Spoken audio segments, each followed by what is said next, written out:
Donc vous voyez juste ici, la dernière version, c'est vraiment très bien précisé ici. Corona 10, 3DX Max et Cinema 4D. Donc peut-être quelqu'un va me demander, mais pourquoi ça ne fonctionne pas avec tel logiciel, tel logiciel.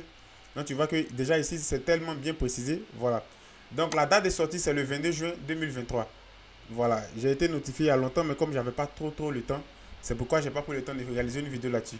Donc on va parler de tout ce qui est nouveauté, ou bien tout ce qu'on trouve dans Corona, tout ce qu'ils ont optimisé de manière générale. Donc on va descendre rapidement. Décale Corona par canal.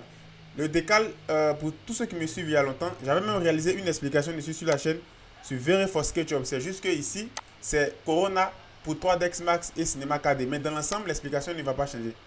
Donc, vous voyez, Very for SketchUp, comment travailler avec le décale sur Very for SketchUp. Donc, ici, tu peux faire aussi un tour aussi sur cette vidéo. Tu vas comprendre encore de manière générale. Donc, on va continuer.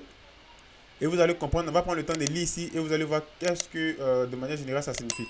Le décalque Corona prend une toute nouvelle vie dans vos scènes avec la possibilité qu'un décalque n'affecte que des canaux particuliers du matériau. Par exemple, vous pouvez désormais ajouter une fissure sur un mur de briques que vous pouvez facilement déplacer et positionner. Vous voyez ici dans la vidéo ici où j'ai expliqué cela sur Very for SketchUp. C'est des éléments que vous allez ajouter et vous pouvez les déplacer en fonction de l'endroit où vous voulez par exemple de manière générale positionner l'élément en question. Voilà.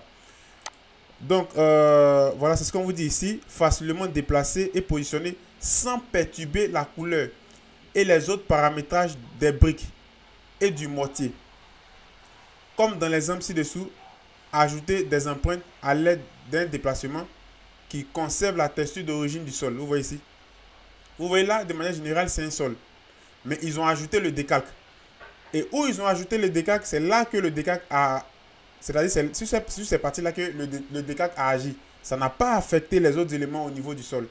Vous voyez, c'est vraiment très important. Et tout ça, ça se passe dans la configuration de Corona. Lorsque vous allez utiliser 3DX Max, Corona for 3DX Max, ou bien lorsque vous allez utiliser Corona for Cinema 4D, en fonction de ce que vous voulez.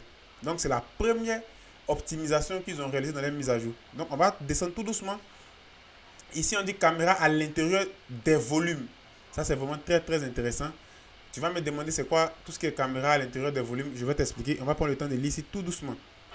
On dit placer librement une caméra Corona n'importe où dans votre scène.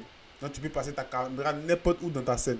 Y compris à l'intérieur d'un volume tel qu'un matériau volume, des simulations ou des volumes grid pour les objets OpenVDB. Désormais, vos caméras peuvent voler à travers les nuages et les brouillards. Vous voyez?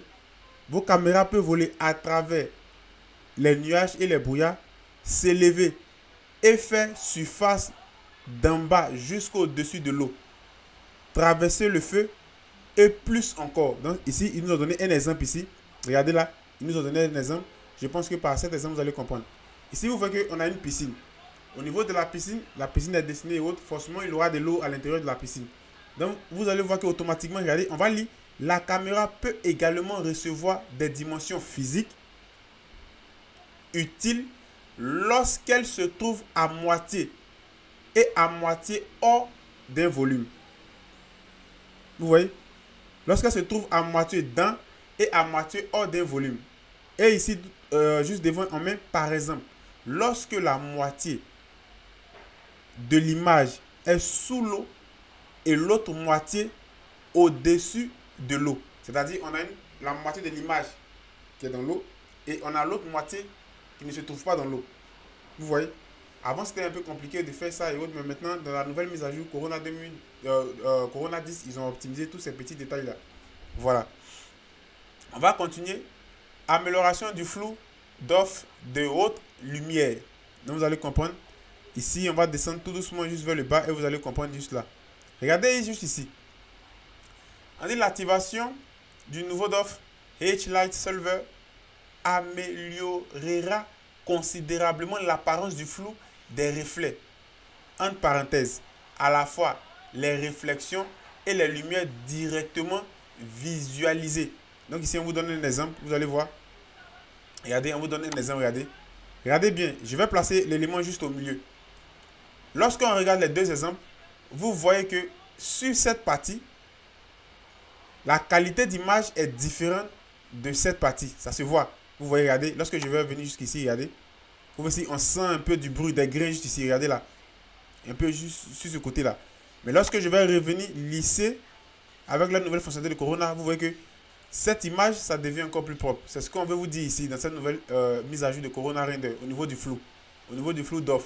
Si je peux dire ça, si je peux le lire comme ça, DOF ou DOF, voilà. C'est ce que vous devez comprendre sur cette partie-là. On va descendre maintenant.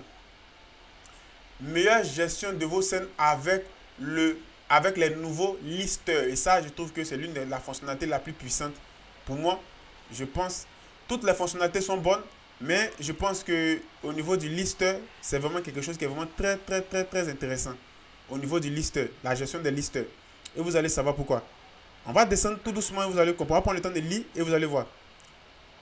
Le Corona Lister vous permet désormais d'afficher et d'ajouter toutes les lumières, c'est-à-dire lumière, matériaux légers et soleil, les proxys, les matériaux de déplacement et les caméras de votre scène. Et dans 3ds Max également, les modificateurs de déplacement. Dans 3ds Max, le skater lister séparé a également été totalement retravaillé. Tandis que dans Cinema 4D, le skater lister a été ajouté au lister principal. Cela vous permet de trouver et d'ajuster beaucoup plus facilement tous les éléments dans votre scène et vous allez comprendre. C'est-à-dire, le lister, c'est un peu quoi? C'est quelque chose où tu vas ranger. Si je peux l'expliquer comme ça, vous allez ranger vos éléments lorsque vous travaillez dans Corona pour 3ds Max ou maintenant Cinema 4D.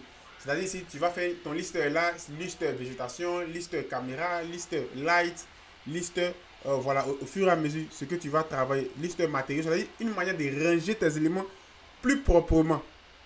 Voilà, c'est vraiment quelque chose qui est vraiment très intéressant pour ne pas que ça soit trop embrouillé et puis on ne sait pas qu'est-ce que tu fais, tu ne sais pas où tu as mis tes choses, des trucs comme ça. C'est une manière de pouvoir bien ranger tes éléments. Voilà. Donc, on va descendre encore juste sur cette fonctionnalité. Le chaos stick plus brillant et plus précis. Vous voyez ici, on va prendre le temps de lire ici. Lors du rendu à la grande résolution 4K et plus, les chaos sticks de Corona rendront désormais plus lumineux et seront plus précis et détaillés. Vous pouvez voir ici, au niveau de tout ce qui est vert, vous voyez qu'on sent cette brillance là. Donc, dans la nouvelle mise à jour de Corona 10, ils ont optimisé ce détail là. Regardez ça. Le vert, c'est vraiment plus brillant. Regardez juste ici encore, ça se sent. Vous pouvez aussi voir ces détails-là juste ici. Voilà, de manière générale. Maintenant, on va descendre juste ici. Ici, le Corona 9 et puis le Corona 10. On va descendre juste ici. Nuages affectés par Sun Direct Color. Donc, si vous choisissez d'utiliser la couleur directe pour votre Corona Sun, cela affectera désormais les nuages. Vous comprenez? Cela affectera désormais les nuages procéduraux dans le ciel. Corona. Par exemple, utilisez une couleur bleuâtre plus foncée pour un look clair de lune, comme indique par exemple sur l'image. C'est ce qu'on essaie de vous expliquer juste ici. Vous voyez? Voilà. C'est vraiment très intéressant. C'est ce qu'on vous explique encore juste ici comme exemple. Et ils ont mis juste des éléments juste ici. Voilà. Ici, on va continuer juste ici. Encore on dit appliquer le même triplaner. Correction de couleurs. Correction des couleurs ou mapping randomisé à plusieurs maps. 3ds Max. Vous voyez? C'est vraiment très intéressant. Voilà. Donc, au niveau de Corona Render, au niveau de tout ce qui est mis à jour de Corona Render, voilà ce qu'ils ont optimisé, c'est-à-dire au niveau de la version Corona 10. Voilà les détails où ils ont encore apporté plus de détails. Donc, pour les personnes qui utilisent Corona Render, actuellement, je pense que ça va beaucoup les aider. Donc, si tu aimes tout ce que je fais, tout ce que moi je te demande, n'oublie pas de t'abonner. Et si ce, je te dis à la prochaine pour une autre vidéo. Ciao.